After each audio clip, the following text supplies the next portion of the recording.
Anjarakandy dental കോളേജിലെ വിദ്യാർത്ഥി നിതിൻ രാജിന്റെ മരണത്തിൽ പ്രതിഷേധിച്ച് നടത്തിയ മാർച്ചിൽ എടക്കാടുള്ള റാമിന്റെ ക്ലിനിക്കിന്റെ ബോർഡ് ഡിവൈഎഫ്ഐ പ്രവർത്തകർ തകർക്കുകയും ഡോക്ടർ റാമിന്റെ കോലം കത്തിക്കുകയും ചെയ്തു.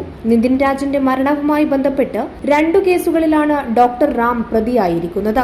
ആത്മഹത്യാ പ്രേരണാകുറ്റം, പട്ടികജാതി പട്ടികവർഗ അതിക്രമ നിരോധന നിയമം എന്നീ വകുപ്പുകൾ ചുമത്തിയാണ് റാമിനെതിരെ കേസെടുത്തിരിക്കുന്നത്. കണ്ണൂർ അഞ്ചരക്കണ്ടി ഡെന്റൽ കോളേജിലെ BDS വിദ്യാർത്ഥി നിതിൻ രാജ് ആശുപത്രി കെട്ടിടത്തിൽ നിന്ന് ചാടി മരിച്ച സംഭവം വൻ വിവാദങ്ങൾക്ക് വഴിവെച്ചിരുന്നു.